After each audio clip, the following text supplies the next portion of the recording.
And there were these two really big near falls from Jet Speed that just got an enormous pop. Oh, and then that led in Dax accidentally clothesline and Cash over the top.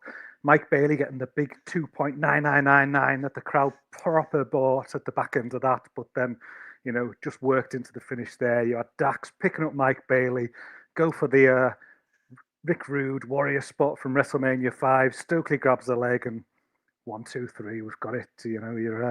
Your winners there. Bloody FTR getting the win at the end, mate. Hello and welcome to Spotlight live on Grapple Patreon. I'm JP. And I'm Gareth. A little bit of confusion there in the chat, which I'm absolutely loving about this as well. Did I miss the start? Like a load of people did watching the pay-per-view, mate, for this one on here. Nice little bit that we put together. Very clever, isn't it? I tell you. Great idea, JP. I've got to give all the credit to the brain of JP for that one. Did it as well? All the kids and stuff were kicking off on here as well. But yes, we are live. We're in a week 2 with Benno in Japan. So you get myself and Gareth doing the AEW pay-per-view review, which I don't think we often get to do these together, do we? It seems to be like a real rare. I'm trying to think of, have we done? I don't think me and you have ever done one of these. Just me and you. So let's see what happens. It is on there. I think Simon's got a fair point here as well about sort of needing maybe a bit of fireworks as well for some of that intro stuff in there to work. But yeah, obviously for tonight, we're going to be reviewing WrestleDream, AEW's latest monster offering that we've got in there as well. And just to let you know, in terms of the format for this week, we've got a few things that are out already. For example, you recorded brilliant episode for this. Absolutely loved the documentary, and it's Spinal Tap in all the right ways. But you did a special film club for Metallica, Some Kind of Monster, which you recorded with Matty and the great Martin Bushby. Absolutely, yeah. We had such a great time recording that one. It was one that sort of came. The idea was spawned in the pub, and we thought, let's get Martin involved as the encyclopedia of metal that he is. So yeah, I had a great time going through that documentary and the serious side of it that goes with it, but the whole comedy side that goes with it as well. So yeah, we absolutely cover all that off. You get a sneaky little 5-1 in there as we go through our top 5 Metallica songs, and generally just talk a lot of Metallica around the documentary as well. So if you're a big fan of Lars and the Boys, give that one a listen on the Patreon. Worth a monthly subscription, that one, for that show alone, I reckon. Exactly. And if you don't want to subscribe, if so, why are you listening to this? You're just torturing us in the meantime, rather like these two lads in the background. But you can... Bobby Charlton and Dimitar Berbatov. Exactly. Do you not remember when Bobby Charlton did that to Berbatov? So he was a lazy bastard. That's why. If you do want to listen to the show, but you don't want to subscribe, you can buy them individually. You can... at the low cost of £3, which gets you fuck all these days as well. Not even a coffee, not even an Americano, medium, does it really? Then you can get the show from there as well. But we do have, in terms of the order for this week, and to let you know, because we're not going to be doing sort of any newsy bits in this, because we've got the news dump coming out tomorrow, and we've got the weekend show on Thursday this week. Sorry, Simon. With myself and Matty. Outrageous. It's shocking behaviour, and it's selfishly seeing my mum this weekend. So how dare you? I know, shocking, disgraceful behaviour on my part. I should have bunked her off for the weekend show. Maybe she would have listened there. I don't know what she would have made of this. Like, where's Big Daddy? Probably would have been the question. And are you still into that wrestling shit? I would have thought you'd grown out of it by now, but apparently not. But we did record last Friday I thought, quite brilliant episode of Time with ourselves, Matty, and the great Liam LF Doom, as always, doing the Lord's work on that. And what did we cover in that one? Well, you can go from John Moxley getting hung over the top rope with a flag to Michelson getting hung out of a bedroom window on Brookside. So there's got the parallels in there. But it's a great month for soaps that we talk about, as we've got Jim McDonald breaking out of jail. We've got Dirty Den and Phil doing a robbery on EastEnders. So yeah, very much a class one. That we've got Liam jumping in and doing some great boxing stuff there in the sports section, and then we talk about arguably the worst film and music top tens that we've ever done on time, I think, which has got to be entertaining enough in itself. Oh, I mean, as you and I will subscribe to as the older members of this as well, which is why you end up with a pay-per-view review on a Tuesday, frankly, because we're not in the business of staying up till 1 a.m. watching pay-per-views. Certainly not 5 a.m. But as the older members, we remember when music was good, and in particular top 10s. And 2003 is not one of those years. I can tell you there was a reason why we just fucked it off and just went, I'm listening to the same stuff I did in the 90s and before then, rather than this rubbish. I thought the top 10 film list was a wacky mix of stuff in there, but there was just some weird things, and then with a big admission from all of us, from several of us at the end about the film that was number one on that. So that is going to be out on Sunday. I'll let you know now, for those of you who enjoy some of the music in there, the copyright bastards, we're having to try and get around them through creative means, i.e. cover versions. So there's going to be sort of a few, you'll probably listen to bits of it and go, hang on, what the hell's going on here? So you'll have the unedited version for the patrons. That's going to be out on Sunday. Well, the video will be on the Patreon. Obviously, anything going up on Spotify and the like will have to go through all various kind of copyright means. But we'll find a way around that, folks. Good luck finding covers of Shane Ritchie doing a cover. Oh, it is. It's just in a world of Inception, isn't it? It is. It's just like covers of covers of covers in there. Shocking. But people who bought that record should be ashamed in there as well. Should be shot. Yeah. Oh no, it was for charity. Fair enough.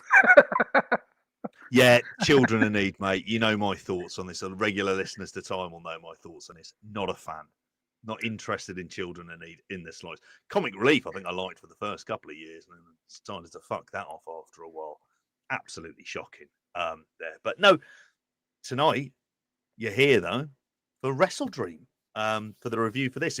You've just managed to fit in the show today, which kind of is actually one of the opening sort of thoughts that I thought about this. Is I have to say, they were onto something with these afternoons, and I'll be interested in the pay-per-view buys for this, about whether or not it sticks up to what recent shows have done, but they've been afternoon shows, or whether it's a little bit lower, which is kind of what I suspect for this. And there might be a multitude of reasons to do with some star power on the card and things like that. But how did you find this in terms of trying to fit this in? Because it's always a bit of a struggle when you're trying to go through it the next day, and it's a difficult thing to find 6 odd hours to watch an AEW pre-show and main show. Well, it's becoming a bit of a bit now that I don't watch the pre-shows for the actual shows that we're recording, and that ends up being something I go back and watch again. So thankfully for Tony and the boys, they give me a little snippet of the pre-show there just at the start of the main pay-per-view for me to get my teeth into. But yeah, so didn't manage to see the pre-show as yet. But I don't know, mate. It's a labour of our love, isn't it? We should be hardened to it now. 30, 40 years down the line kind of thing. It's just like, it's just the fucking, the life we've chosen for ourselves, isn't it? Being a fan of American wrestling, basically. But yes, it doesn't get any easier, does it? It doesn't get any easier to squeeze it in, especially when these shows get longer and longer. Exactly. It's funny when you mention it. If you think of like the first shows I was watching live, it might have been, I want to say it might have been even WrestleMania 7, watching live at a mate's house. It's been 12. It's been like 35 years of trying to fit these in at ridiculous hours. That is insane. It's just insane fucking behavior trying to do that. And this one isn't like, I want to say, isn't one of the longest at a positively sprightly 4.5 hours for the main show there. With an extra match chucked in, because why not? Shits and giggles and all that. But yeah, you mentioned there about, well, we might as well go pretty much straight into it at this point. Although Andy does mention here as well, he goes, when watching live when you're over 40 takes longer to recover from. it completely knackers you.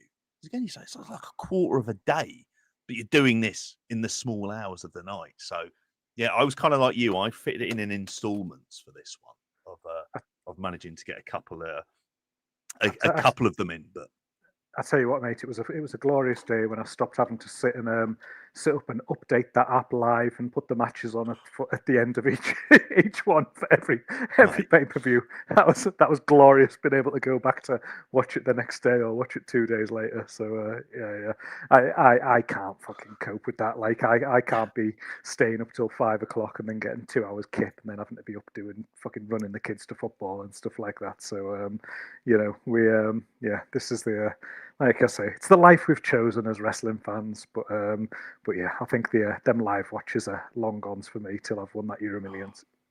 And you could have easily found yourself in Wolverhampton on Saturday as well, couldn't you? There would have been you were at one point going to be going to Fantastic Mania and then wasn't able to do it. I mean, I'm hoping to get some of Matty's thoughts for that. I'm saving that for Thursday when I do the weekend show with him to get them in there as well. But it's it's a draining experience for some of this stuff as well. And imagine you trying to do what Chris did here, which is going to the hotel room after Rev Pro and then thinking about being able to watch it live and then just going, actually, no, I do need to sleep at some stage during all of this. I mean, that's like, it's mighty work if anyone who managed to sit through 2 shows at Rev Pro and then sit through that in the evening. Be like, I don't think I'll watch any more wrestling for the rest of the year in that case, which would be a problem for us if that was the case in there. But we might as well go straight into the show at this stage. I mean, just as a sort of a broad overall thought, we'll go through it chronologically. I can summarize the pre-show in about less than 5 minutes on here. But where does this show rank for you in terms of AEW pay-per-views for this year? I think it's been a good year again for pay-per-views. I think normally when I come on these spotlights, I'm generally talking in a pretty positive way. A lot of the time it's been because of the build into the pay-per-view. A lot of the times it's been because the pay-per-views just then delivered on the night, maybe like meeting expectations or key parts of it exceeding expectations in a lot of way. And I think if anyone listened to the weekend show, I wouldn't say we weren't talking like we were down on it, but I think we were kind of like acknowledging and conscious that it was almost like a B pay-per-view that felt like it was sort of just part of a cycle that they've had to put in. So it wasn't something that felt like there was a string of really hot stuff that you were, chomping at the bit to go and watch, give or take one or 2 matches. And within that context, I think it delivered and probably over-delivered in a lot of parts. I think there was some parts that underwhelmed, but given that this was one that I'd bought as it was like you could get it at a discounted rate by buying the previous pay-per-view at the same time on Triller. If having finished watching it about 20 minutes ago, I wasn't sat there feeling like, I haven't had my money's worth there. I've had a good time watching it as I've tried to catch up over the course of the last day. So if I'm not giving it, all the thumbs up, I'm giving it plenty of thumbs up for this one, I think. Yeah, I mean, I would broadly agree with you for this. I mean, in terms of it felt to me like, say, the fact it was clearly a B pay-per-view, immediately my expectations are going to be lowered. This wasn't for me like how I felt about All Out, where there were things I was like actively so much more critical about it at the start of the show. In some ways, I just kind of like here, I was kind of happy to go along for it.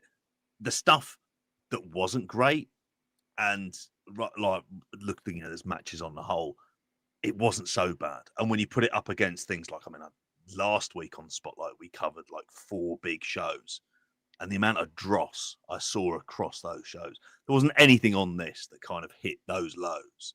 But there was stuff that I wasn't a fan of, and there's stuff in there I think, okay, direction wise, but we'll get round to it on there as well. So yes, I'm going to have a look at the WrestleTix figure for this, which I know they had it as about sort of 6,100 at last count. around there as well, and it was like a reasonably hot crowd. I mean, they'd never drawn particularly well in St. Louis, so it never felt like it was going to be like necessarily the hottest of crowds in there. And I still don't have any update on this because my computer is playing absolute silly buggers as we speak, which is why I'm going to step away from that website. But we did have on here, and this sums up sort of AEW for you, is why have one pre-show when you can have two running simultaneously? Because if you went on, I think on YouTube, they had the 0 hour, which was the panel they normally have, Jeff Jarrett, RJC, Renee Paquette, talking while the tailgate brawl was going on live, which was obviously broadcast on television in the States. I want to say it was on TNT, but it was also on Triller there as well. So you could hear the stuff going on with the matches, but they're doing the pre-show there. So I don't know why it couldn't have been like some sort of pre-record. It was a really weird thing, but you didn't get round to seeing it, did you? Any of the pre-show? No, I haven't seen any of the pre-show again over the end of the tag match that crossed over. You know, it's one of those. I'll have a look and see whether there's anything worth going back and watching across the piece. But you know, it's sort of, you know, as always, it feels a bit non-essential. You know, even though there is some good names on there. But yeah, you told me that. Yeah, I didn't need to rush to catch that one up, particularly based on what was on there. You really didn't. You didn't at all. In terms of the stuff that was on there, I mean, it started off with Conglomeration versus Death Riders. It's all tags and multi-person matches. And that's still the format there. Which, if you're going to, you know, give stuff away, you might be better off doing that. It was fine. Relatively what you'd expect of a kind of just something to try and warm up a crowd. I mean, having Eddie Kingston and Hook on the pre-show, and then finding out their opponents are the Frat House of Cole Carter and Griff Garrison, not their only appearance on the show, as well, with Jack Jameson, just a result in like a 3-minute squash, and seeing Eddie Kingston just play second fiddle to Hook is depressing. It's a really, really, really depressing thought there. And then we had Harley Cameron and Willow Nightingale versus the Top Gods team of Megan Bain and Penelope Ford. And again, kind of perfectly fine for what it was, but it wasn't anything, again, to be particularly excited about. I think the only thing that's notable from it, and you've already mentioned it, was the fact that they had like 6 minutes left when they'd just started FTR versus Jet Speed, which I think we'd wondered, why isn't this on the main show? Like it feels like FTR on there as well. Well, it did work its way onto the main show, as we referenced doing our bit at the very beginning of this as well. And it was kind of really, I suppose, on the B pay-per-view, you can get away with this stuff, because we had as they cut away from the tailgate brawl, and it went straight into the match that was going on. And then as that was going on as well, had all the fireworks going off in the background and all of it, and the crowd were cheering that.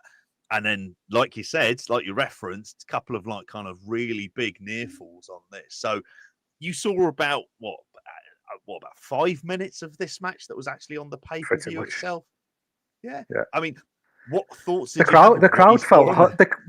The crowd felt hot, didn't it? Because honestly, it felt like once I kind of got over the immediate shock of the fact that it was happening and thinking like, have I fucked up and pressed the wrong like show here on like Thriller or something like that? But, like, I was like the crowd popped like for a big time. The crowd felt like really, you know, electric as it was happening, and the fireworks just having gone off and things, and it was so unique. And then I was like in the mindset of like, if this, it's actually quite a good fuck up. But then I was also in the mindset of, if this is planned, if this is where we often talk about their terrible pre-shows and it not sort of selling the pay-per-view, I was like, God, the idea of you're watching this match and you've got to get the pay-per-view on to like see the finish or something like that. That's actually quite a cool tactic if that was that was the way that it was like planned and meant to work as well, and just a bit different. So again, just I just enjoyed it. It was just totally taken out of my comfort zone, and I was like, "Wow, what's going on here?" And then the fireworks going off in the middle of the match and things, and obviously that crowd reaction. I thought it was pretty cool, really. Yeah, I'm kind of with you entirely on that. I mean, this was something that the only times I can ever remember it, I remember seeing it being brought up, was going to hour 2 of Nitro or Yeah, something yeah, along those lines, where they would have fireworks going off and there would just still be the match in the ring, and they'd be doing that on a pay-per-view and on a B pay-per-view. Experiment.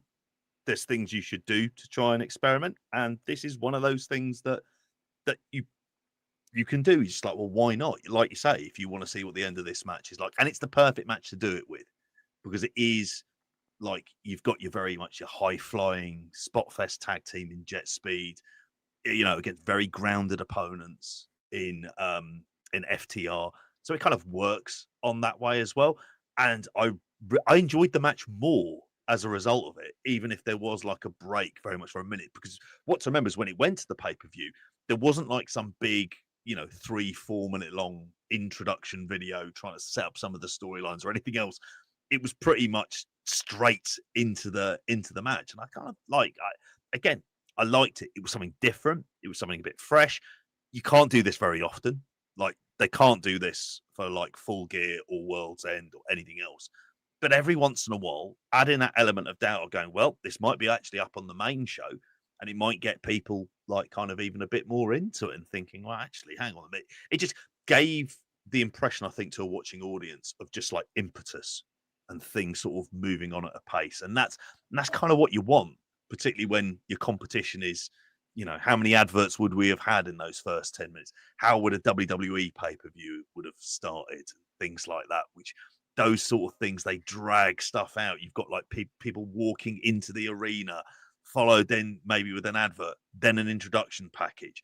And then, you're talking entrances that can last anything up to 10 minutes. It's quite routine to go 20 odd minutes before you even have any kind of action whatsoever. So if you're wanting to be the challenger brand, you do something completely different and move away from it. And that's what they did here.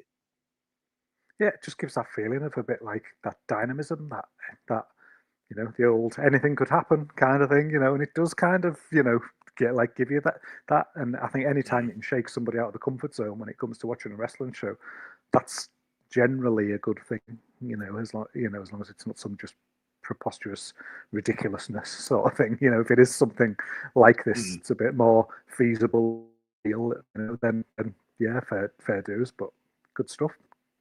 Yeah. I mean, and the result in the end was FTR winning with a classic sort of Rick Rude Warrior finish as well, which always puts a smile on my face, given who won and given who lost. So FTR winning with it Mike Bailey's legs being held down by Stokely Hathaway, which is the right result. The more I see of Jet Speed, the more I generally enjoy them.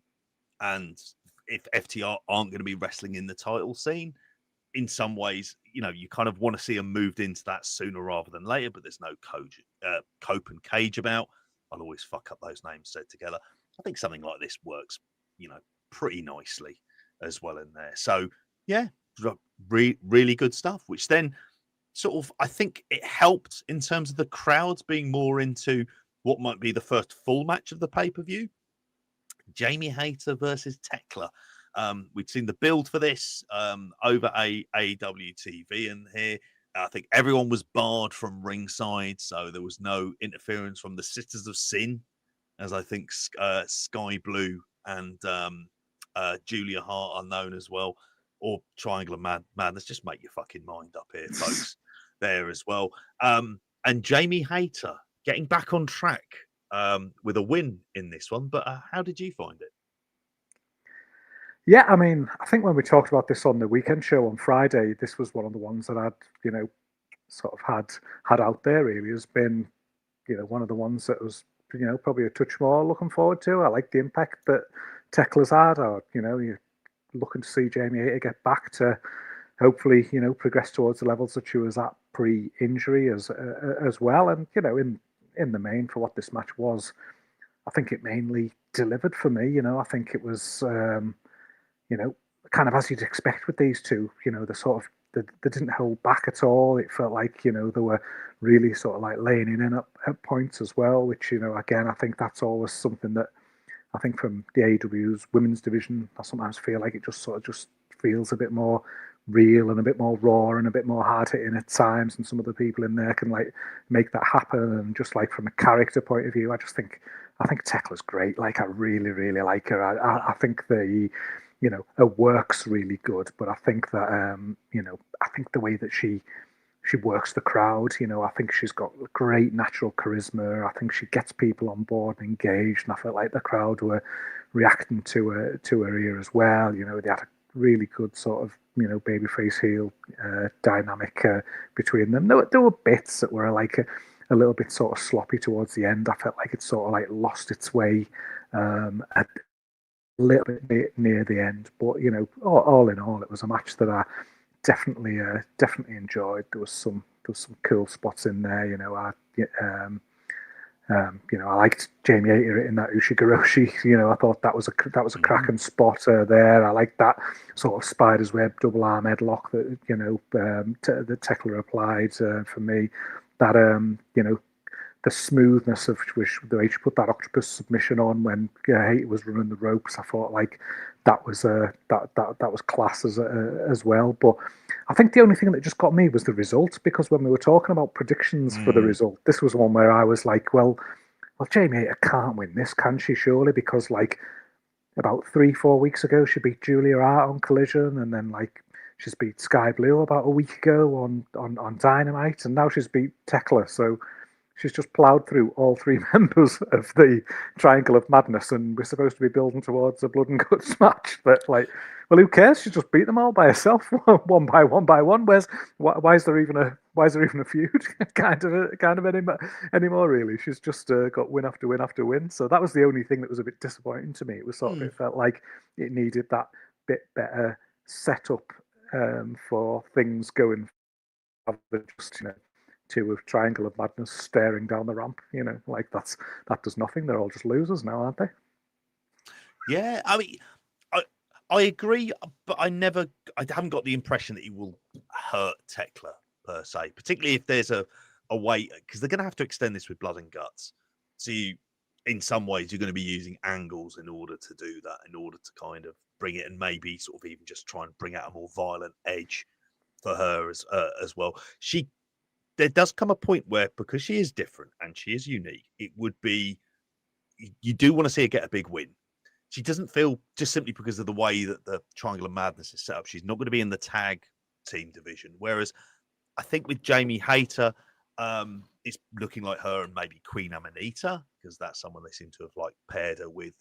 I mean, even going back to like Forbidden Door and whatnot, it did feel like this is I'm wary of them sort of trying to rush towards a Jamie Hayter title challenge, because this was the first time that I think, she'd had this kind of a match. And like you say, it was sort of quite stiff at points, and they were like really going at it. These are two women whose kind of most formative experiences, I think, in influencing them as wrestlers is going to be in Stardom, which is like, one of the best dojos to go and train in the world. So there was no fear on that front. I just worry about them thinking, okay, we've got Jamie Hayter over, we can start to position her maybe for a title challenge, for a belt that she never really kind of lost. I'm just a bit wary about that, about how much time there is for that. But then, given the injury record, there might be an idea of trying to strike while the iron's hot on this one as well. And surprised the amount of time they were given. They were given like 16 minutes for this.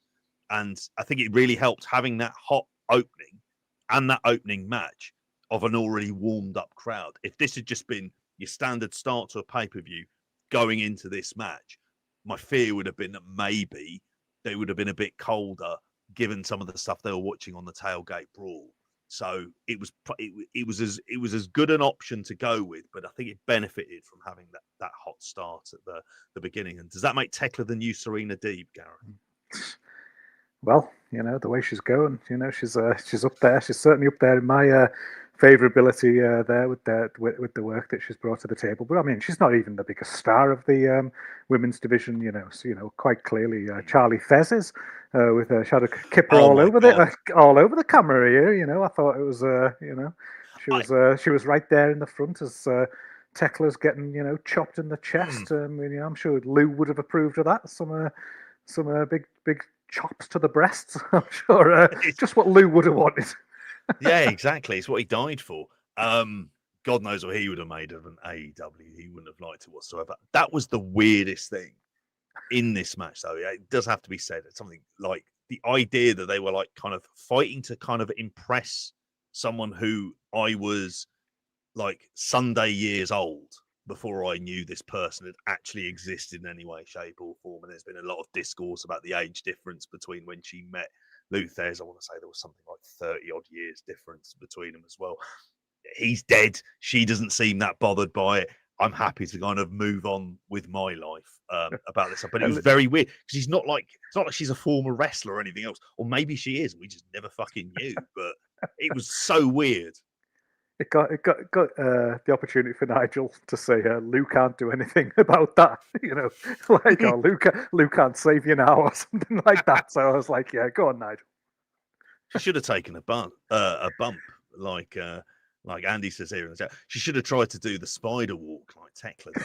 Maybe that would have been like, I'd have fucking popped for that. Her back would have popped, mate. Fucking if you tried that. It would have done. Moving on to four lads whose backs didn't pop, even though a couple of them have had back issues in the past, both real and fake. We had the $500,000, yes, $500,000 tag team match between the Young Bucks and Jurassic Express. The Young Bucks coming out with a list of where they blew the previous $500,000 that they'd won, with various things around like the slot machines and whatnot. I think they'd invested in AI as well, a bit like Alan Partridge in the new series there. And all of the various things they were going over, looking at the money, stuff like that, which I just hope had $1 at the very front and the very back, and just plain paper in the middle. Like, I don't need to do anything else with that. And they, up against Jurassic Express. This was, I know you're a big fan of Jack Perry, mate, but this was their first, it wasn't their first match back as a tag team. They'd had something on Dynamite, but the first proper match as a tag team. What did you make of this one? I don't know, like with this one, like it's a bit of a weird one for me. This it was like, it wasn't my kind of match for a start. I mean, Jungle Boy's in it, so I'm starting a negative territory kind of thing. So they've got to try and win me into positive territory just by seeing his face as he does his one thing where he looks down the camera and smirks. Even as a baby face, is still doing the same, one note shtick that he was doing as a heel. But like, lots of moves executed at high pace with great chemistry, but like nothing really for me to generate any kind of connection towards, just.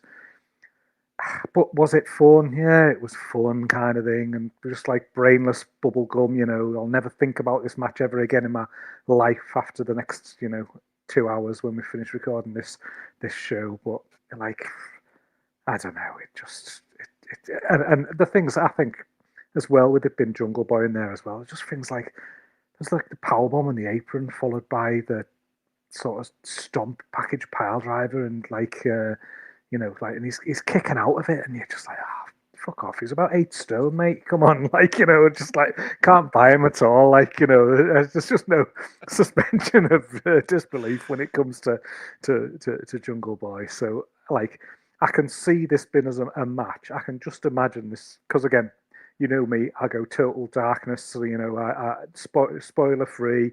I'm not reading any reviews. I'm not fucking looking on social media and things like that. So I'm coming at this totally cold to what the consensus opinion is. But experience tells me that this is probably something that people, loved, and was a match that people were going over the top about. But for me, it was fucking 3.25 to 3.5 star territory personally, but you might tell me that I'm not in the minority, and that's the consensus view. I don't know. Oh, rather like Gabriel Martinelli's cracker of a second goal here against Atletico Madrid. I really enjoyed this. I got a lot from that as well. I mean, I don't know if I can put in a Miles Lewis getting a brilliant run in there as well. It's shocking behaviour having it on at the same time we're recording this, but we're football addicts. That's how we fucking operate. I actually quite enjoyed this. You're right, bubblegum fluff, but I suppose in some ways the way when I finished it, I was like, okay, it's a second match on the card, and it was enjoyable. What you'd expect of a Young Bucks PWG, like kind of typical Young Bucks match as much as anything. It was interesting in the sense that Jungle Boy, Jack Perry, and Luchasaurus, given their own injury issues, were able to kind of keep pace with them. I think the Young Bucks look in really good shape. While the long-standing complaints about them not really reinventing themselves, not doing anything to change, something they were really good at previously, that isn't really the case. This current kind of shtick they're doing about them sort of needing the money and whatnot, I'm kind of all right with, because it's lower mid-card stuff. Now, they won't always be in that position. And a match like this was still only mid-card. It would have been, you'll know the reference, US tag team. Like, it feels like it's in that kind of aesthetic, but just with a 21st century twist on it as well. And like, they were over. And some of the spots, it'd gotten ridiculous. The stuff he was kicking out of in the end, and particularly when he kicked out of the EV, well, it was the EVP trigger. I think they've renamed it now at this point. It went to the cusp of, I think, going a bit too long, but they managed, I think, to get there for me in the end. So I'm high. I'd probably go 3.75. But I do understand, and I think the complaints that, like, the things that you didn't like about this as much, I think are actually, they're fair enough. Put it that way. Yeah, I'm I wasn't necessarily invested in the match, but I am invested in that Young Bucks story, as I was talking about again on Friday. It's just, again, it's the comedy bullshit that I do enjoy with the Young Bucks, and I think it's executed quite well. They seem to be into it and like going along with it quite well. They're sort of trickling in this Kenny Omega stuff that they've been doing on TV, and then they trickled it into the pay-per-view again here, as you had Josh Alexander, Lance Archer and Mark Davis come down and attack Jurassic Express, just as Jungle Boy was kind of, holding an olive branch, it seemed, to the Young Bucks. And then you've got Kenny, Kenny coming down to make the save, and sort of, the Bucks walking away. So it's similar to some stuff they've done on TV recently as well. So there's just that little nuance going on in the background there around things. But I thought, if you give it a big positive, live crowd loved this, didn't they? They were fucking, popping big time for stuff, which, again, you can't complain with that. It really felt like, at this point, like, oh, we've got one of them hot AEW crowds that's going to carry a lot of these matches to, or carry some of the better matches to an even higher level by the crowd being absolutely wild for it. But that maybe changed as the card went along. Yeah, it did. My grievance, weirdly, is some of the post-match stuff, because it's ultimately thinking that sooner or later they're going to end up teaming back up with Kent, and we're going to have the Elite back, only in a couple of years' time to have them break up and somebody turns on them and stuff like that again. And you don't want it to be rinse and repeat and things like that. And Kenny shouldn't be wearing jeans. It's just not a look. It's not. It's not a look at all, because it makes his gut look really big. And he looked like the Bulldog when he came.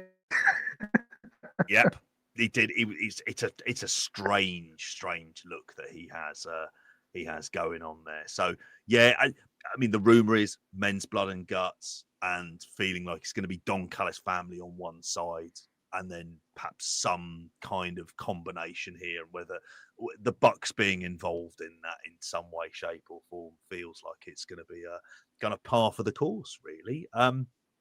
Speaking of par for the course, we can't have an AEW show without some kind of conflict between the Hurt Syndicate and the Demand. So fuck it. We had another one. Rather like Arsenal have scored their fourth goal tonight. Now, Jokeresh has scored 2 in the time that we covered that Young Bucks Jurassic Express match. So, yeah, hell of a lot of luck going on here. But we didn't really, for me, I think the luck when it came to this show wasn't on like around it for this point. It was a trios title number one contenders match, Tornado 6-man in here. I don't know, mate. You give me your thoughts on this, but this did not do it for me at all. And it might just be I've seen, I think, as many variations of these teams wrestling, and this whole Hurt Syndicate meta shtick about them winning and not putting people over. I'm bored of it. I want to see them do something interesting. I've gone beyond the song and the look. Either seeing Bobby Lashley wrestle singles. I think MVP is just not good as a wrestler these days. And yeah, can we just get to a Lashley single run? Find someone else to be in a tag team with Shelton Benjamin. Have MVP just as a manager. Like, I don't know. This didn't do it for me at all, this one, mate. How about you? I'm not as down on the way you're talking sort of about the Hurt Syndicate there with being giving kind of thing, because I know that in this feud, obviously the demands, beat them at All Out, and Gates of Agony beat Hurt Syndicate on Dynamite this last week and things like that. So there have been some defeats in this feud along the way, and I think that's something where they clearly, there's clearly something where they must like these guys and they want to sort of help them get ahead. That's the feeling I've generally had throughout this feud, because not only have they been giving them a couple of wins, they've also been giving in the ring, I think, like that as well. Some of the stuff that I've seen Bobby Lashley take, I've thought oh, I'm surprised he's taken that at his age, or with perceptions of what he's prepared to do and not do. So I'm probably the other side of the coin for that one. I've been quite positive about the way that they've engaged in this feud. I mean, but this match, I mean, it wasn't something that I had high expectations of going in. There's been some, the good, brawls and things that they've had recently have been entertaining enough. And I think this match sort of fell into that category to me. It was entertaining enough for what it needed to be without it being something that I'd classify as, above 3 stars or anything like that. I don't think it's I think when you look at the match itself at 13 minutes, did it overstay its welcome?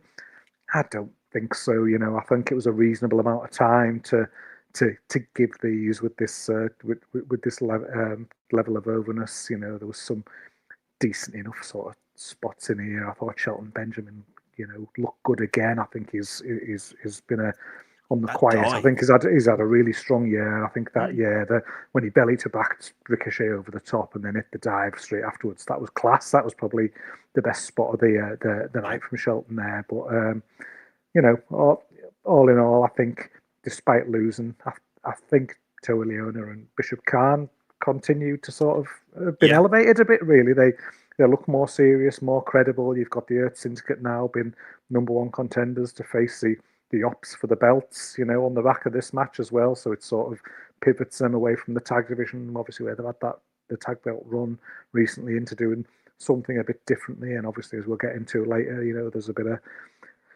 story around the Opps as well that's going to potentially cross over into this as well, sort of thing. So yeah, it was never going to be the match of the night on the card. Did it shit the bed? No. Was it the best match on the card? No. Did it do what it needed to do? Absolutely, I think. That's fair enough. And 13 minutes isn't something that's sort of too excessive. It's gone 20 odd minutes. I would have had much more of a problem with it. I think this is the problem. And Chris mentions here, and it'll be the way they go. They'll win maybe win the trios belts, and then they'll drop them to the demand.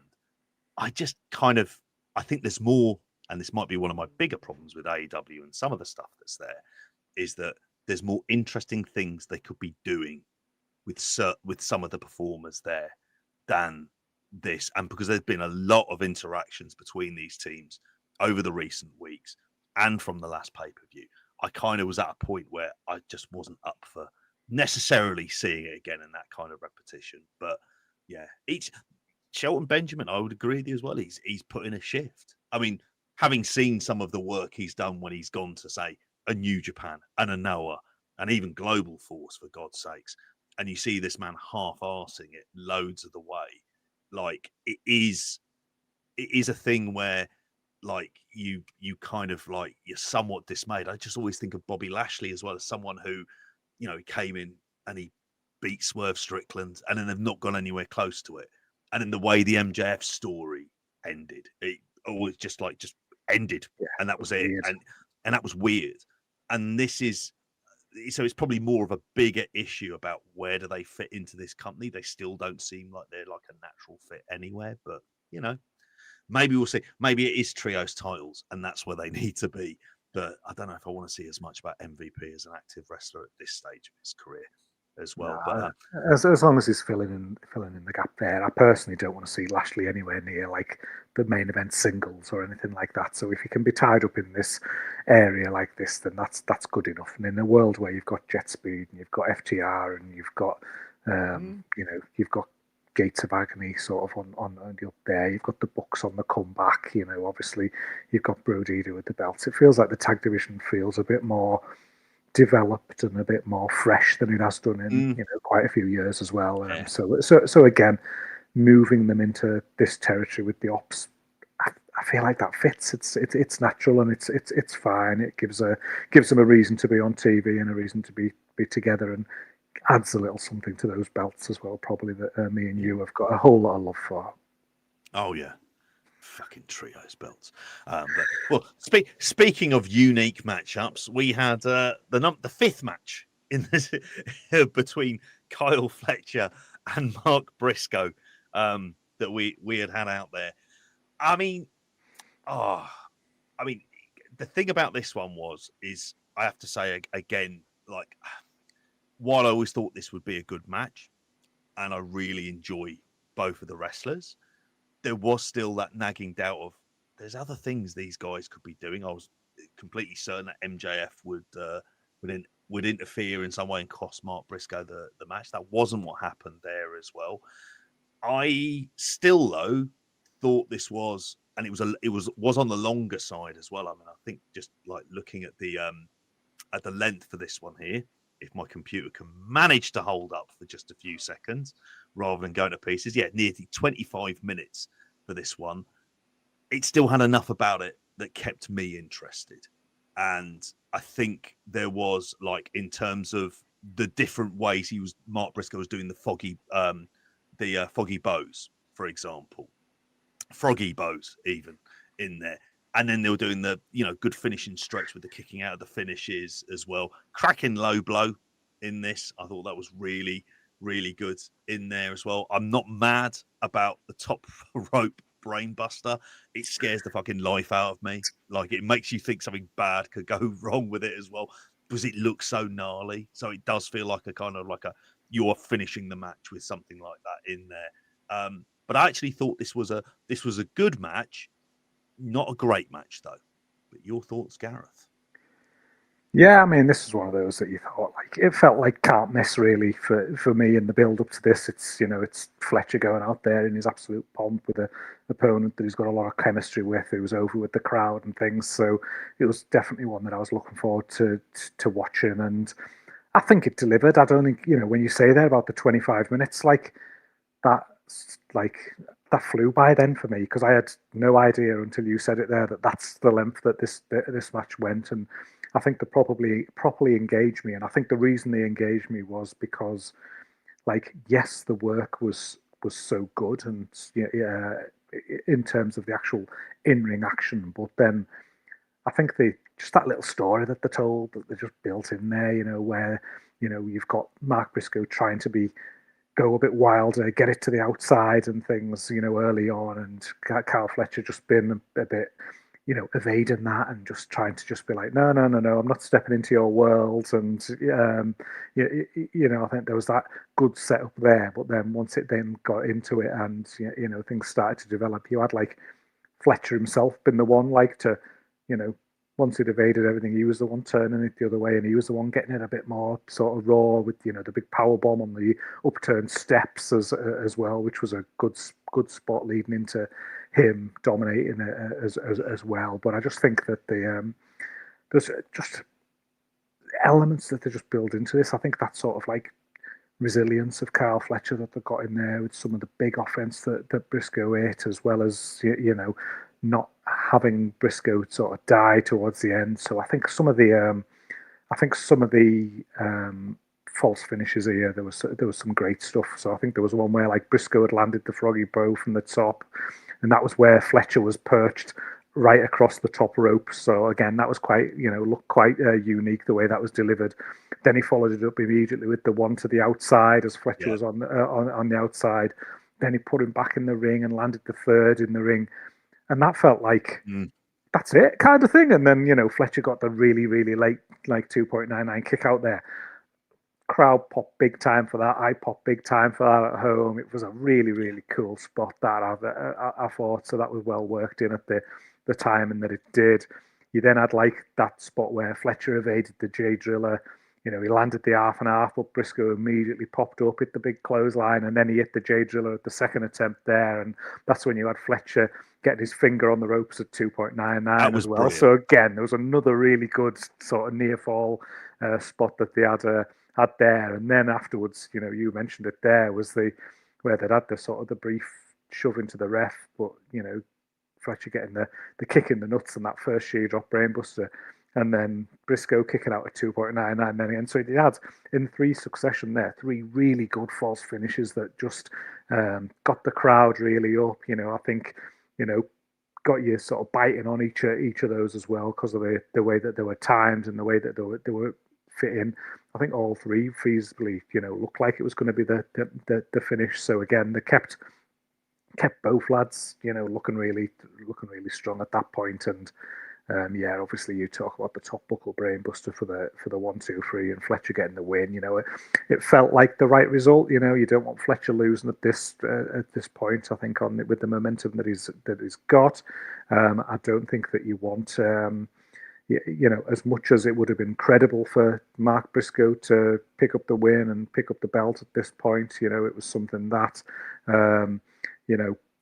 Really probably doesn't need to happen. I don't think he needed to win the belt. He doesn't need his little sort of victory lap here by just giving him a little, passing the belt on to him for a short transitional run or anything like that.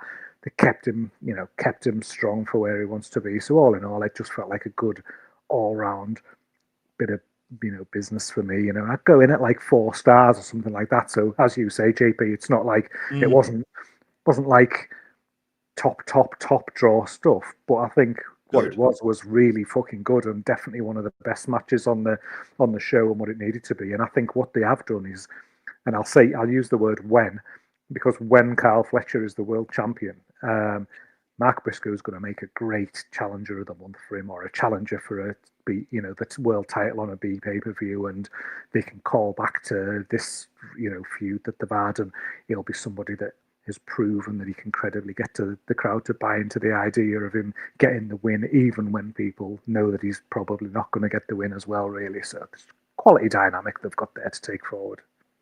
Yeah, I mean, I was thinking about it. I always go into fantasy booking mode about this as well. Like we say, when he becomes the world champion, he should be challenging, and I'd have him lose as well. Controversially, I'd have him and Tony Storm challenging for the belts when they're in Australia, and that would be a big loss, but a bit more of a heartbreaking loss as the thing that kind of then he goes to the next level then after that in there. And it feels even in that way, you can even sort of flirt with the idea of what would he be like as a face. But he is a ridiculous. I mean, there's always these weird comparisons with Randy Orton. I've never seen Randy Orton ever have a match on the fucking level that I've seen Carl Fletcher have at this stage. Not even close for me. I would agree with you about 4 stars. There was always that niggling little doubt in my mind about actually, could you have done him and Kenny Omega? You weren't doing anything with Kenny Omega on the card. Could you have had that kind of a match on here as like a semi-main? But that's kind of by the by. And like, it does Mark Briscoe a disservice, who, let's face it, always delivers on pay-per-views. He always delivers generally all around. I just wish they would get him away from the conglomeration shit and the comedy and go with the heartfelt Mark Briscoe, because I think that is the story that can draw. But yeah, there you go. I've mentioned Tony Storm's name there. Nice little segue. Because after that, we had the women's world title match. We had Chris Statlander versus Tony Storm. I think that is the case. There wasn't anything that was going on like backstage in this. And I mean, I'm going to go to you straight away on this. Like, what did you make of this one? Because there's still a part of me that seems almost quite conflicted about this match. I'm not quite sure why or even how to articulate it. Worst match on the pay-per-view for me, this one. Like, I was pretty down on it, and I'm pretty high on Tony Storm generally, and and I'm reasonably high on Statlander. I just think, like, again, hark back to us talking on the weekend show. We talked about they've tried to put something together for this, but it just felt a bit juiceless. And I think that sort of conveyed into this match. And I think there was where this was placed on the card coming after that match, coming after, say like the Bucks match that had been like really hot with the live crowd. We've talked about the hot live crowd with the transition from the FTR match early on as well. I just felt like the crowd were a little bit burned, really, at this point as well. So you were sort of watching a match that didn't feel like it had the most juice anyway when it comes to the setup. It's babyface versus babyface at the end, like with that. The crowd were sort of on a bit of a come down at this point as well, which didn't help the match.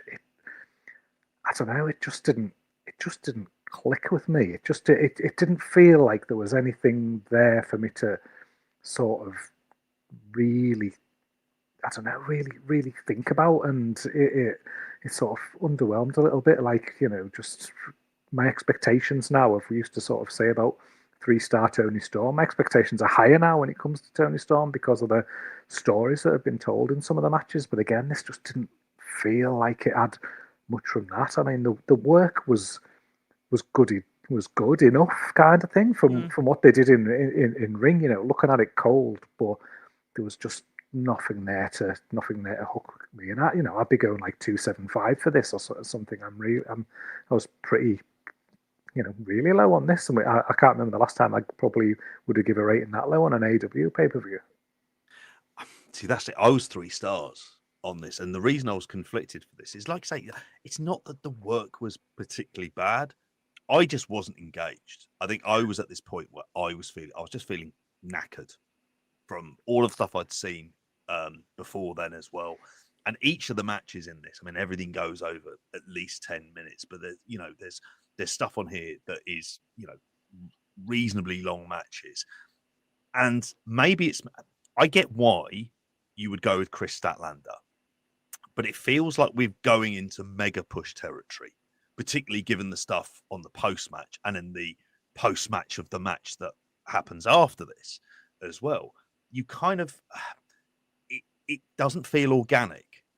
It feels like they've just decided that we're going to go with Chris Statlander. And I'm not saying every push necessarily has to be organic, because sometimes you have to train your audience into thinking the way that you, the booker, feel about a particular wrestler. But there was that part of me going, okay, we've got your standard back and forth, but it didn't feel particularly dramatic for me. In some ways, if you wanted to get Chris Statlander over, I think she just should have walked through Tony Storm. Tony Storm could have eaten that kind of a loss rather than, having it go kind of 15 minutes plus, bit of back and forth. And while the end was decisive, although it was very weird, she had the submission on. It didn't look like she could escape, and then she just sort of let it go. Yeah. Just so she could hit a finish. And I thought that was kind of like a bit odd in there. But I thought if they'd had her winning under 5 minutes, that would have been like a real shock and would have been like, whoa, Chris Statlander's suddenly got everything together. And instead it felt like just like a sort of another match on the pay-per-view. And it didn't have that, while they tried to with some of the promo segments and stuff on TV, it didn't have that kind of juice, I think, to warrant that. Although this will be, and I think for Tony Storm, she's not going to be in that world title scene for the next couple of cycles of pay-per-views anyway, not until we get into the new year. But it does feel like, Simon says here, the stat push has come out of nowhere. she was she was just mucking about with a woman who thinks she's a cat after a year plus of being mishandled, and now she's supposed to be a serious champion. It's like the entrance, being given guys coming out with her as well, and all of the pyro. It feels very, very weird. It's just like we've kind of hit a fast forward button, and I haven't seen the bits where we fast forwarded to on this. And then after the match, you have the mutual respect, and the handshake and the hug and other things like that. And maybe Tony Storm will do some stuff in the tag team. That's where it's going to go, isn't it? Her and Mina Shirakawa are going to win them belts, aren't they? Yeah, which if you're looking for a team to be able to do that and to give like a bit of star power, people who are over to be able to do that, I think that's kind of fine. I don't have any issue with that per se. But it was like we did have then Mercedes Moné come out, interrupt, tell her to get out of her ring. And then we had the mystery opponent, because we had to have this match was just added on ultra late in the day to decide Mercedes Moné is going to be having another match on this. She had all the belts being carried out in there, which, by the way, not only did she win a belt in this match, but she won one on the weekend as well, I think on the Sunday for another company, which is just fucking obscene at this point.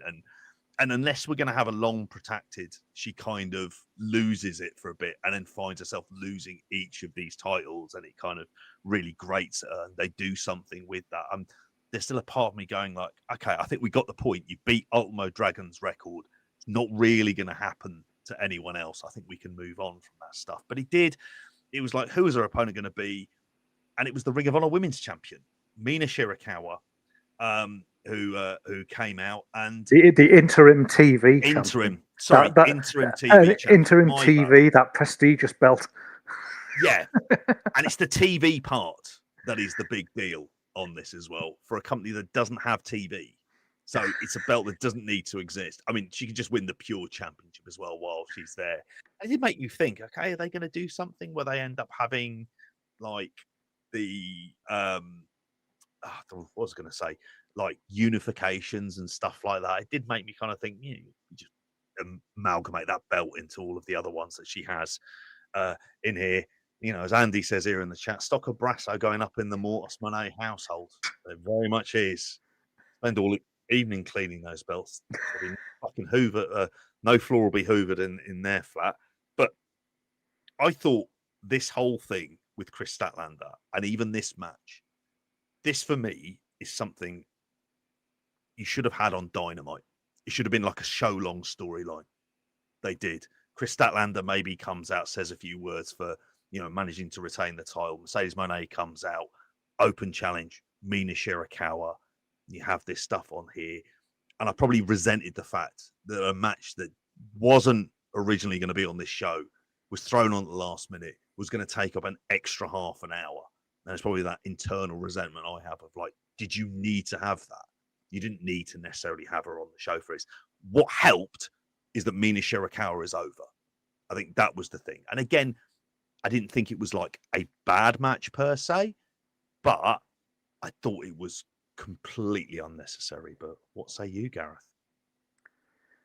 Yeah, I mean, I think you mentioned there, obviously, with like Mercedes coming down and sort of, at the end of the Statlander match and them sort of crossing paths there. And then,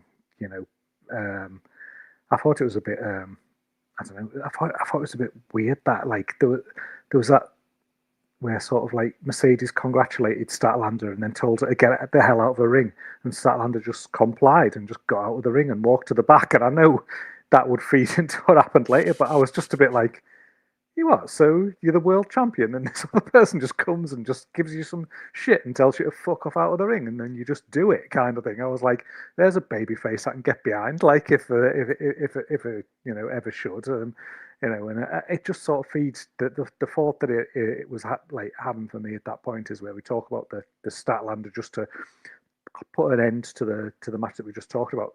We often talk about like the wrestler making the title or the title making the wrestler, and then I think Tony Storm very much made the AEW Women's World Title the title. I think she added to it and gave it a bit more prestige, whereas now you're in a world where Statlander's got the belt round her waist and they're trying to use the world title to elevate Statlander in a way, really. And she's got that feeling of somebody who's you often say this, you're the world champion, but you're not, are you really? And then Mercedes Moné, who's the TBS champion, comes down, and she felt like the world champion coming down, with the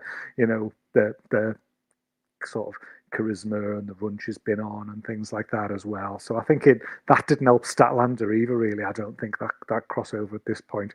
What didn't help Mercedes Moné is why the fuck has she got the frat house carrying her belts for her? She should not have, and she should not be crossing over and rubbing shoulders with them in any form or anything, even as people to just carry her belts.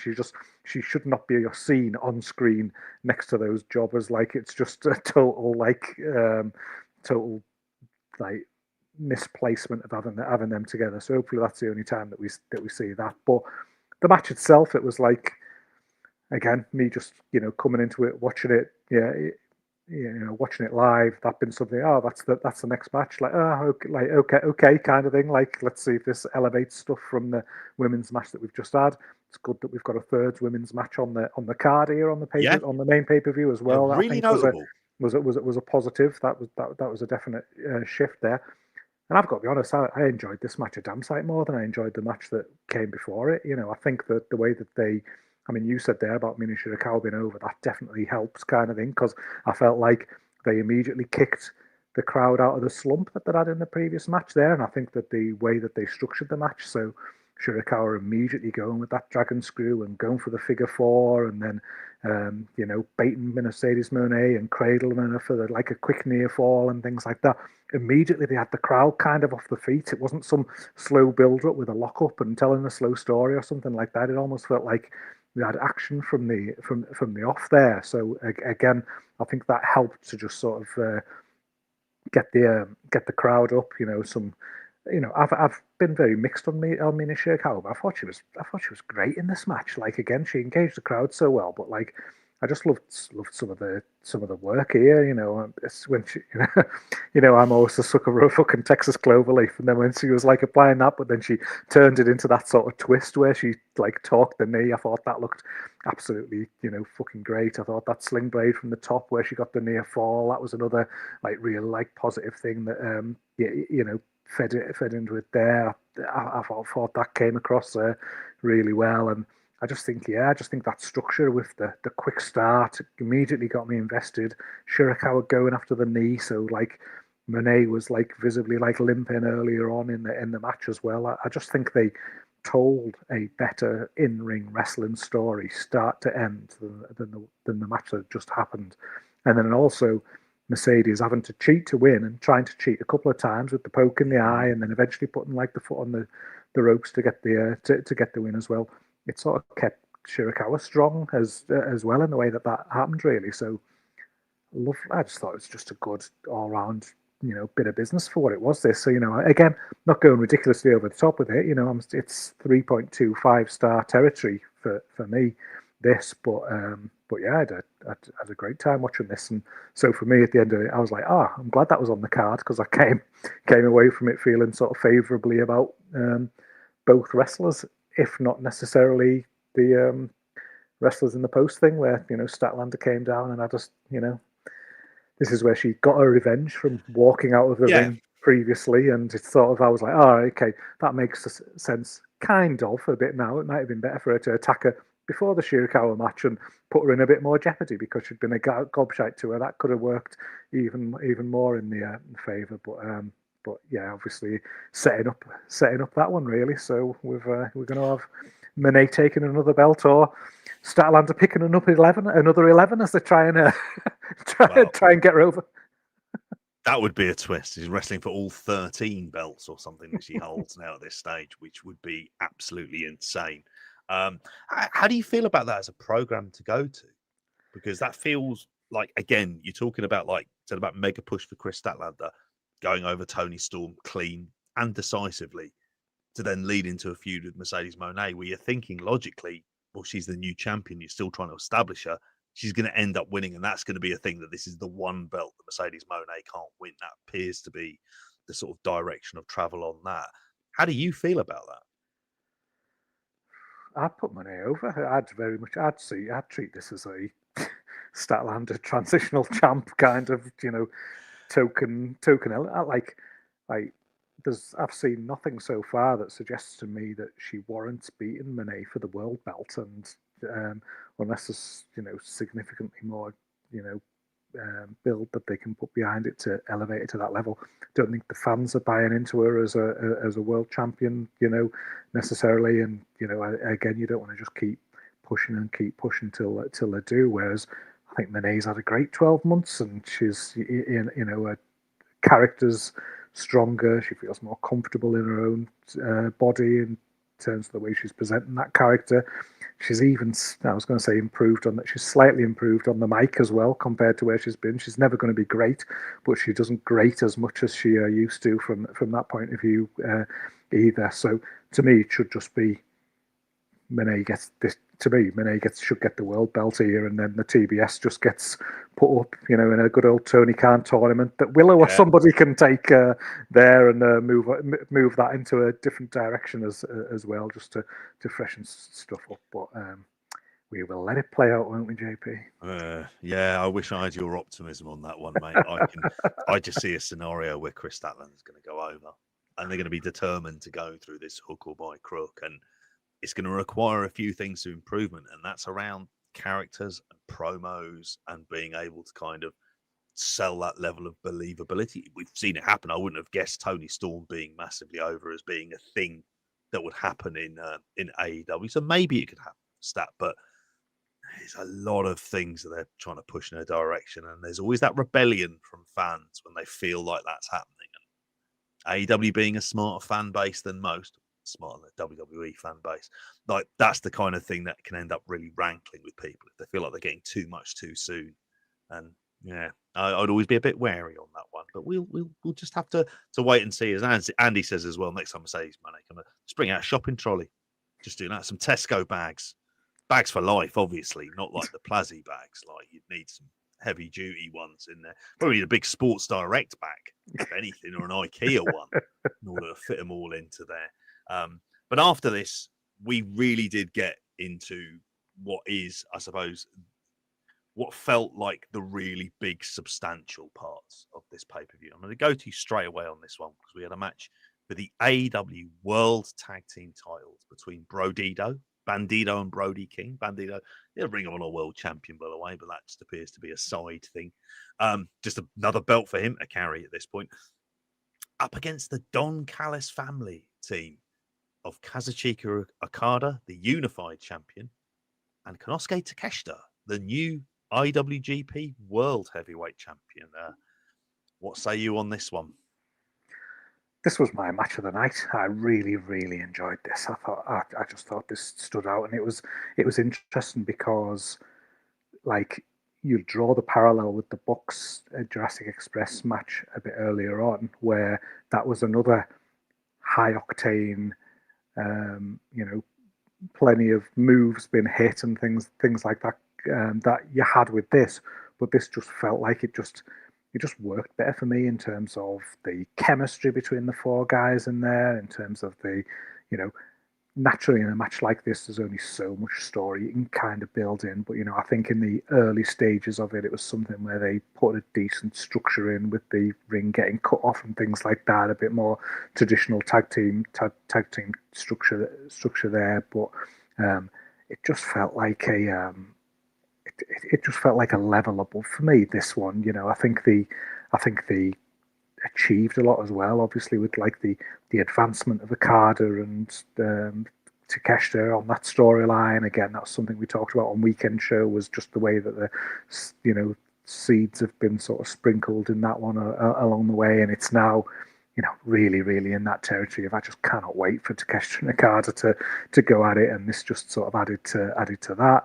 I think that Bandido came out of it looking like $1 million as well. Again, this tag run's been something that's really helped, elevate him from that standpoint, and just give him that consistent run on TV, mixing with people.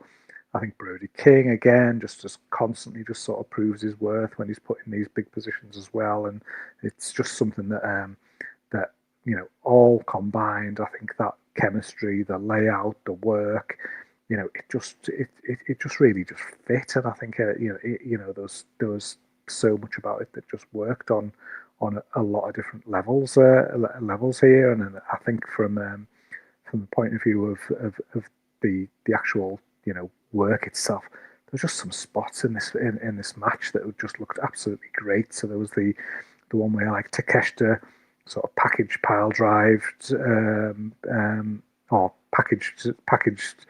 It was like a package pile driver bomb sort of thing that he hit on Brody. That then followed it up with the wheelbarrow suplex that Brody fired up right out of.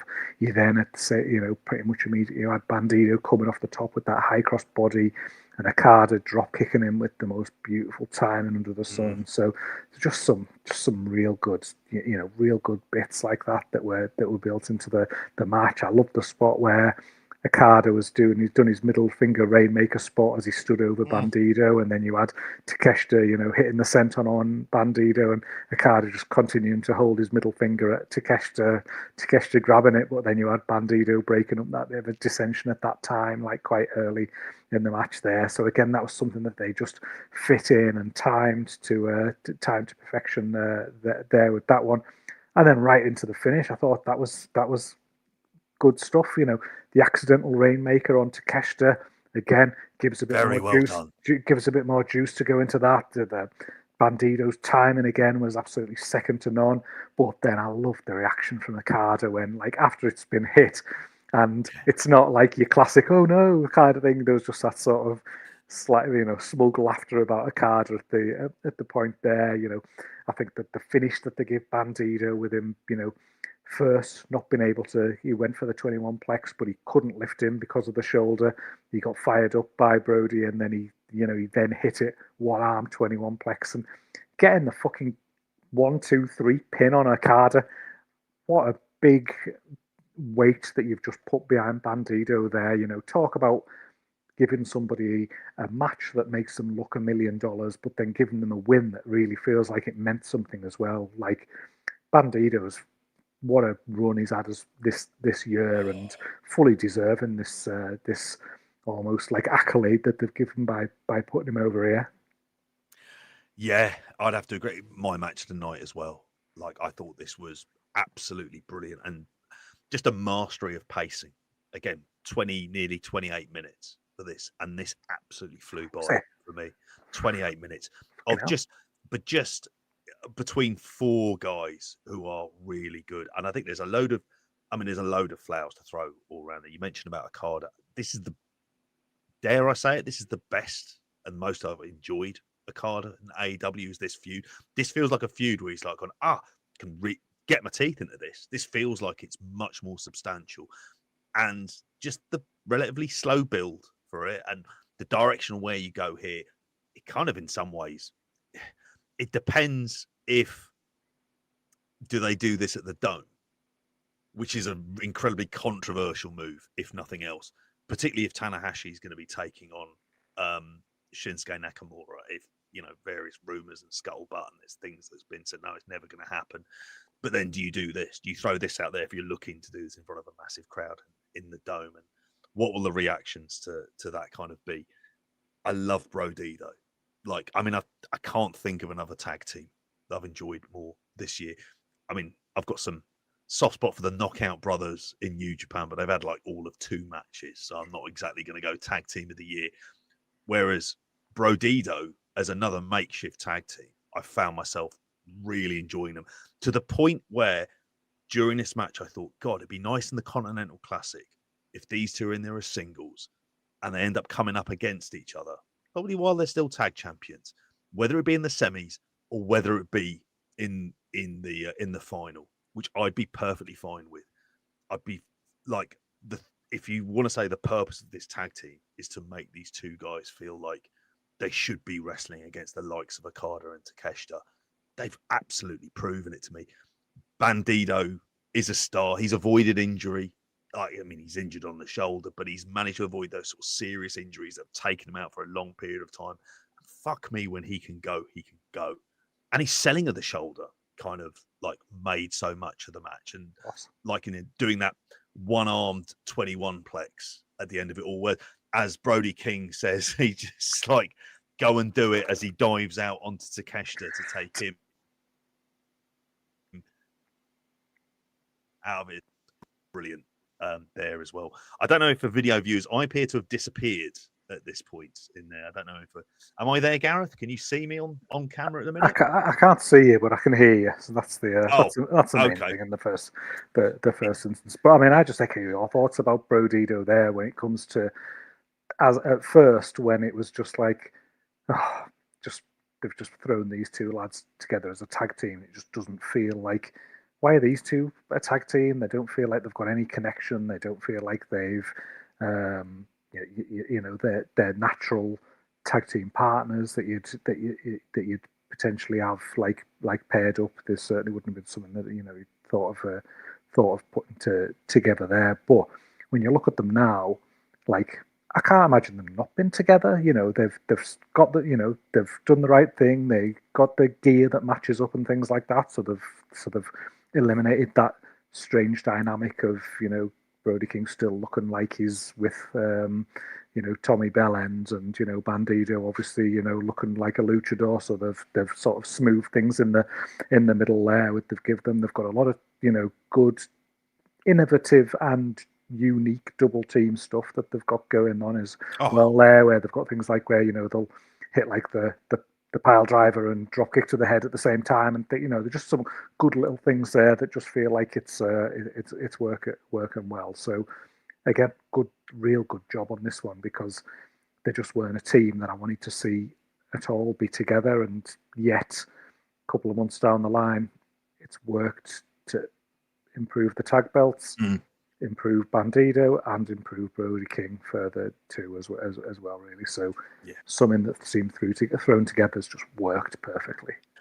And when they do decide not to have them as a team, don't do any heel turn, just have these two be mates. Simple as that. Just go, do you know, we had a cracking run at that, we'll have each other's backs, we're going to go for some big titles.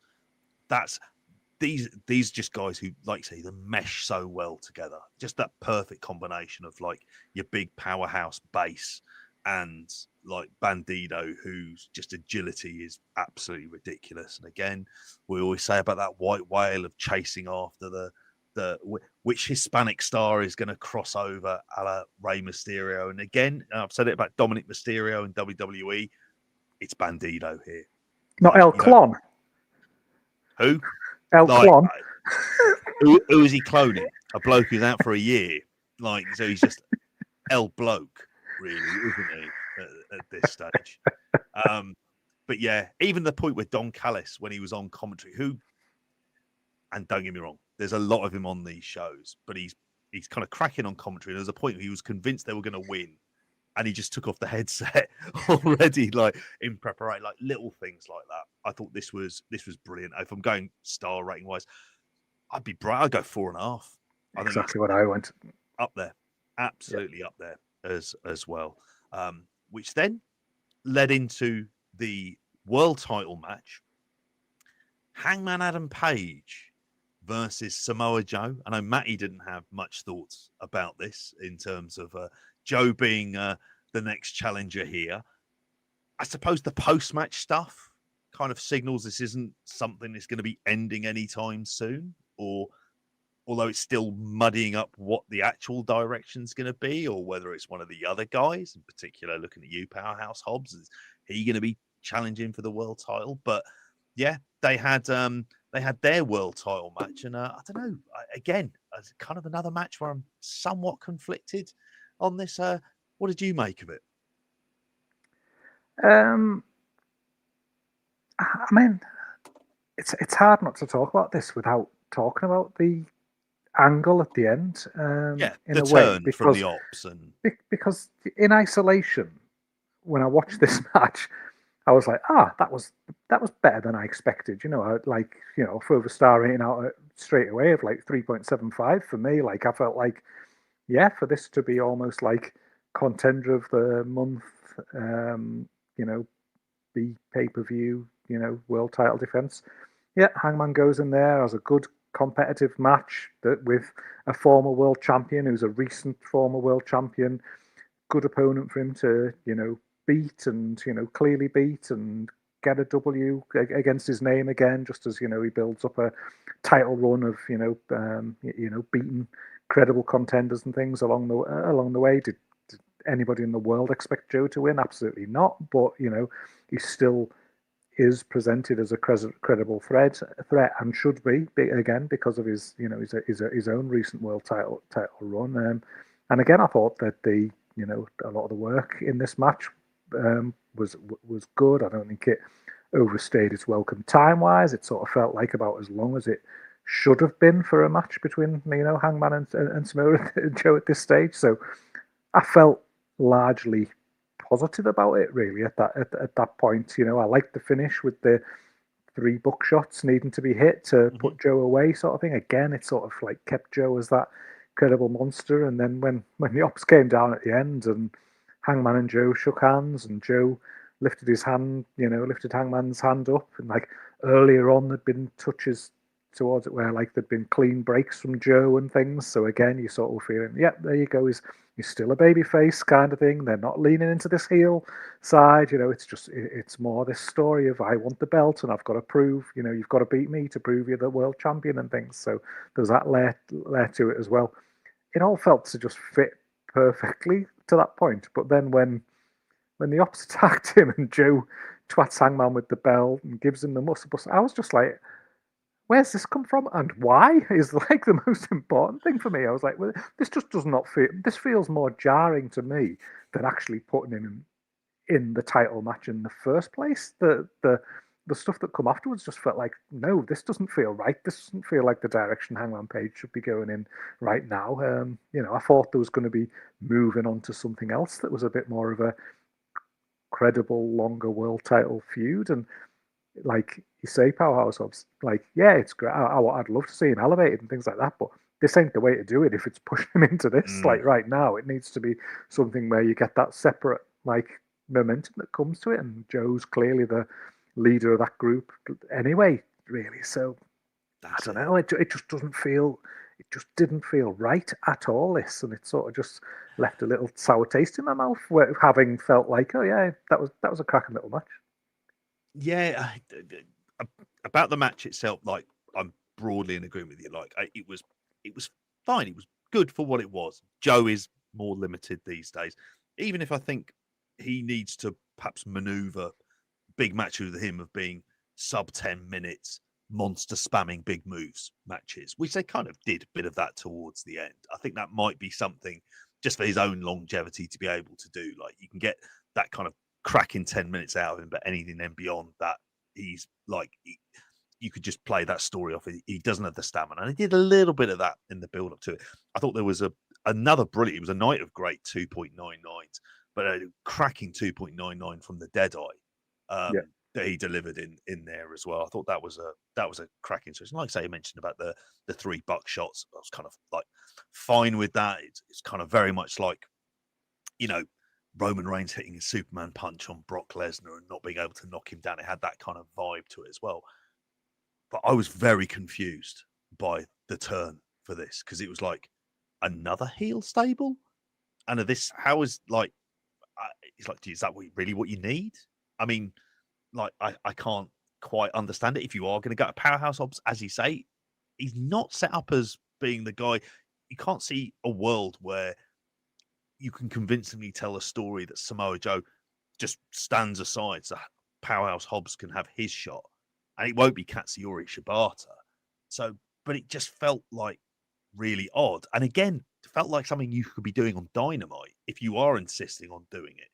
But it's hard to know where they're going to go with it from here. I mean, it. That's the thing.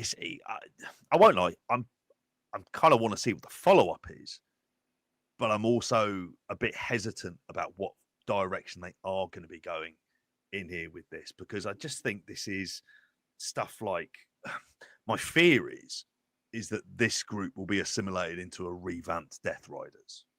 And there's a lot of rumors going on about what will happen with John Moxley on Wednesday and stuff like that if they decide to go in sort of like a big old different kind of future direction of maybe are they going to incorporate them into that. But then what you've got there is another mega group of heels next to the Don Callis family. It's like, well, having one of them in your company is kind of too much, let alone 2.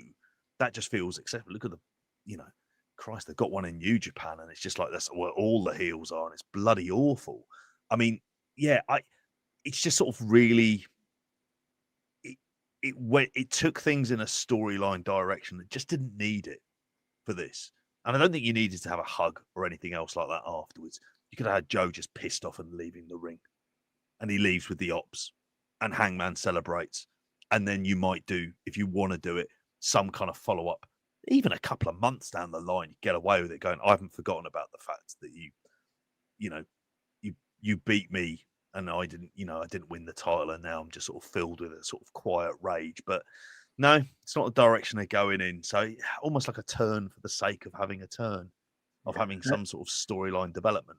And obviously, Hurt Syndicate won the chance to have the title shot against the Opps, so they're now going to mix. You'd assume that just means Hurt Syndicates as babyface kind. It's going to help make them be more babyface in that situation. But they're clearly just going to get the belts, aren't the first attempt with those, and there's no story or angle that will go around that. It'll be more just flop the belts over to them as they then do whatever they do with this heel Opps. And I mean, for me, I'd like to see there's some kind of vehicle where they keep Hobbs babyface, where although he was involved in this, that now you get Joe just fuck him off or something like that on Dynamite and batter him as well, or something like that, where hopefully it can kind of lead into a direction where you maybe get Joe and Hobbs work against each other or something like that, because that's a way to help elevate Hobbs as Joe's somebody that you can go in there and have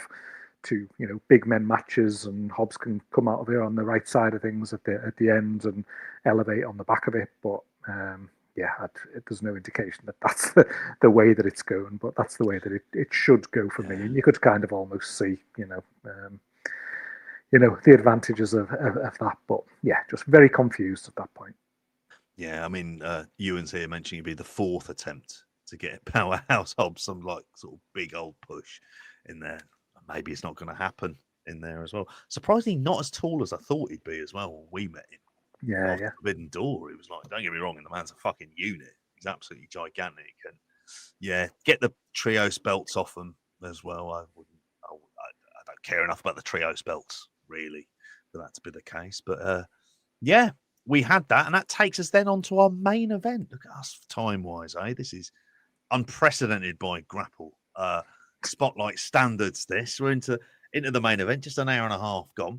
But yes, we didn't have a match for a belt, shock horror, for this. Instead, what we had was the I Quit match, which we predicted was going to be the main event anyway, probably just given the nature of it, between Jon Moxley and Darby Allin. I sort of labelled it as AEW's version of torture porn. And don't get me wrong, there are a couple of things in this. One involving nails, which does reminisce. There was a reason I went with Marathon Man in the background. If you haven't seen Kevin Kelly, absolutely cracking in there as well.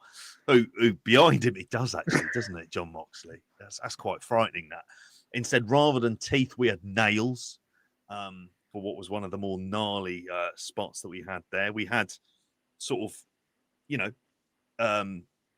all sorts going on. There was a bit at the beginning with like a sort of it was like a Darby Allin endurance test for a large portion of this match at the beginning. There was a bit where Jon Moxley kind of flipped him up and he hit his mouth and his face into the middle rope and, just looked horrible as all hell on there.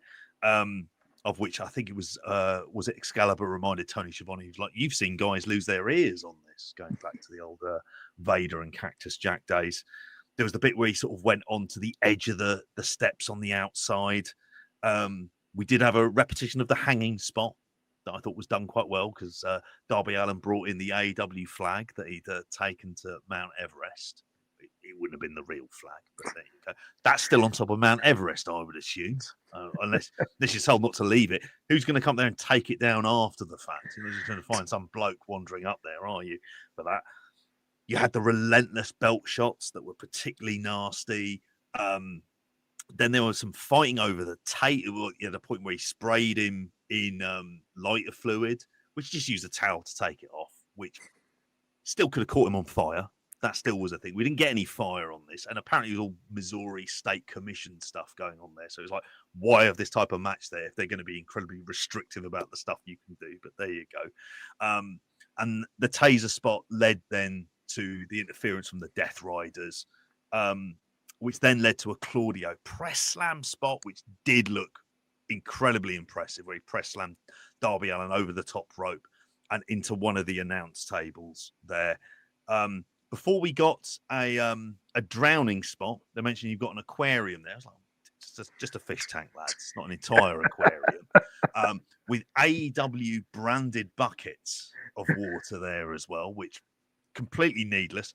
Who the fuck is buying those? I don't think you do. Just a bucket would have been fine. I'd have liked them to assemble a full aquarium. That would have been amazing if they'd been there for ages, like building all sorts of like high tanks that went across the top of the ring and stuff. You maybe had a shark going across or something like that. Would have been quite cool. That would have been a bit more interesting. You had some piranhas in that tank as well. That would have added some fucking jeopardy into the mix.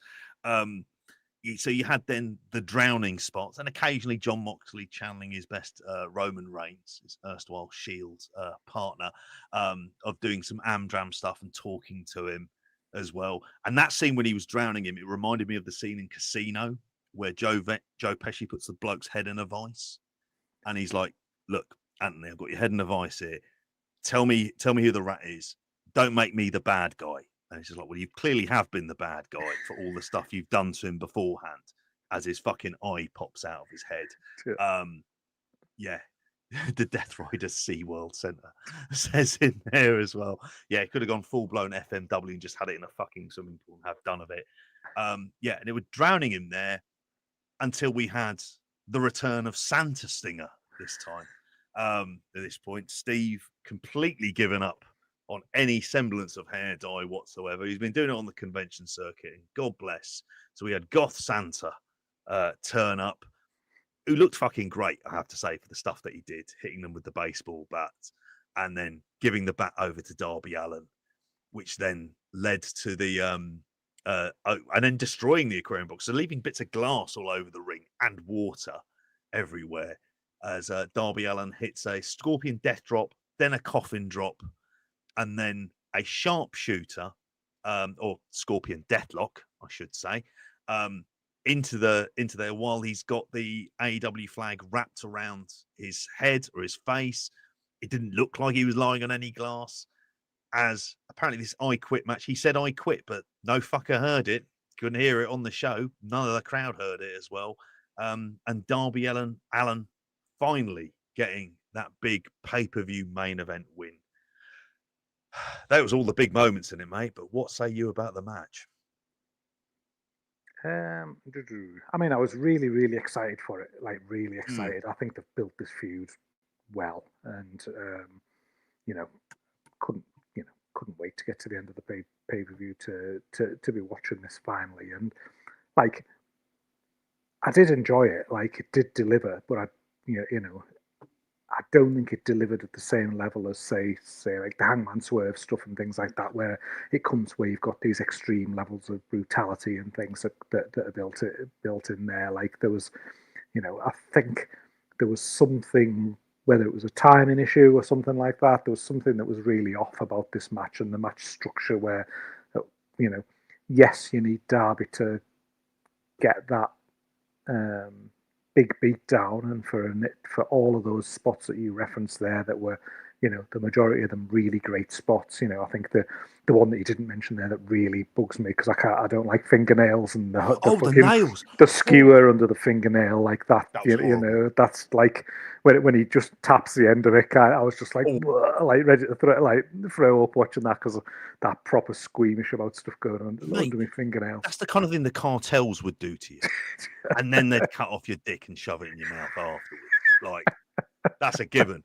But that felt like the kind of that was like old school torture. That was Gitmo stuff. But I just felt like Darby had to do more than he did do. Like, it was like at the end just felt really anticlimactic to me. It was like, oh, Sting's here. I liked seeing him with like the white hair and white beard and things like. But in reality, what was it? Like a couple of baseball a couple of baseball bat shots, like you know, a scorpion death drop, like a coffin drop, and I know they want to make Mox look like, ultimately he's a heel and ultimately he hides behind these people and like he talks a big game and actually, these people do his dirty work and, when it comes down to it, he can be a bit of a, he's a bit of a shit house and stuff like that.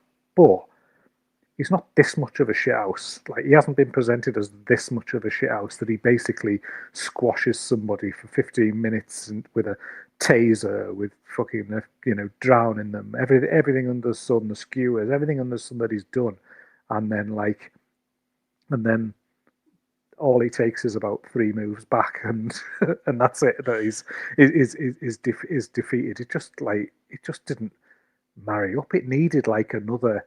For me, it needed another 5 minutes of some of the Death Riders were cleaned out of there, and Darby was able to just punish him back a bit the other way to then get Mox to that point. I think it really damaged Moxley. Like obviously you can do this in a good way where the heel does look like a shithouse and he does look like a pussy and things like that, but he looked too much of one. Like, and Darby's win felt a bit like, didn't feel earned, sort of like. It just sort of felt a bit like, oh, well, hang about. We've seen him do miles more to John Moxley in previous matches and not be able to beat him.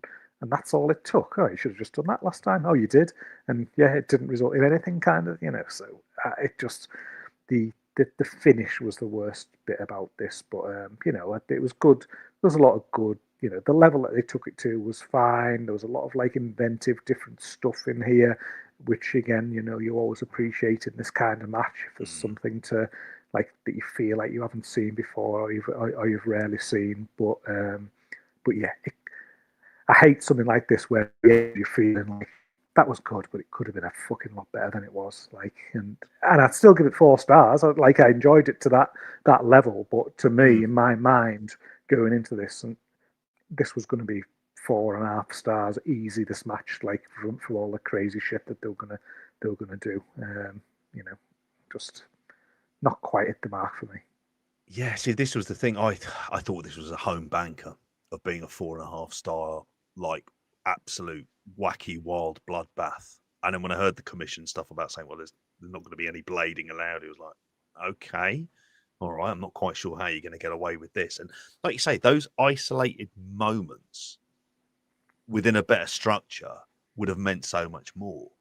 But it really was like, at its core, Darby Allin enduring a fuck of a lot, and then his granddad mate turns up and basically saves the day for him, and he hits a few moves at the end and wins. And Chris mentions it quite right. Home Alone? It is, isn't it? Yeah, it is like that granddad out of Home Alone in there as well. If he decided to chuck him some broken glass, which I'm pretty sure Kevin McAllister would have been more than game for. But even if he'd done that, like Scorpion Deathlock, but with the glass kind of there right in his face or around there, and I know that would have been probably a bit of a horrific visual and incredibly dangerous as well. It's not something I'm fucking willing to take. That would have at least like done something for it, as well as the obvious thing of just you stick a mic there. The whole point of an I Quit match is that everyone publicly hears you say I quit and the humiliation that comes from that. And you don't give them that moment. It just looks like he kind of just tapped out to a Scorpion Deathlock. And you're like, okay. And they're things I just couldn't get beyond for it. Even if in the moment, some of the really gnarly stuff, and I showed Vicky the nail spot, and she was just like, just turn it fucking off. I don't want to see that shit. That's horrible. And I was like, yeah, these lads are loons. And she was like, why do you watch this? And I don't really have a good answer to that. Like, that's just something we're just going to have to go along with. But yeah, it just didn't sit well with me, that finish. And it didn't make him feel like he was this guy who is just like an unstoppable force of nature. It's just like, it's very handy he's mates with Sting ultimately into it. And I get what Simon's point here is in the idea, and I don't mind the idea of Moxley being ultimately this hypocritical, cowardly heel in there. But I think for that to work fully, you need to make sure the babyface is as It's not tough as nails because he proved he could take the pain, but also he can dish it out in it. And it missed that section of the match outside of really the hanging spot where he really just starts to. There hadn't been a bit at the beginning for the first 5 minutes where he just beats the shit out of Moxley, and then Moxley turns it around with maybe Marina Shafir's interference and stuff like that. I think it missed that side of it. I mean, I'd probably be a little bit. I'd say 3.75 rather than going four stars on it. I mean, it's splitting hairs ultimately for it. But yeah, this is the it did at least have some kind of big moments in there as well.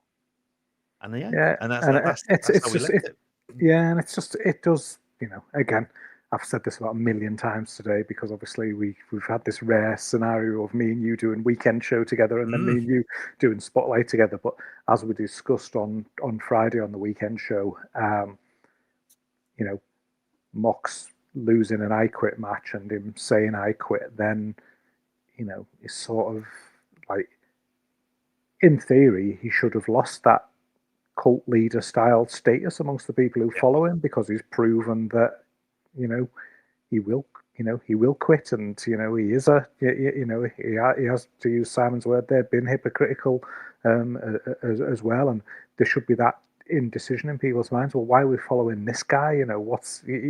We do all his dirty work, and when it comes to the crunch, he just fucking gives up and walks away. So you'd assume it has to be logically it should be the dismantling of the Death Riders now at this point, and seeing people go into different directions, as you alluded to earlier, like if there's some then crossover with Joe and some of the ones who stay heel or something like that.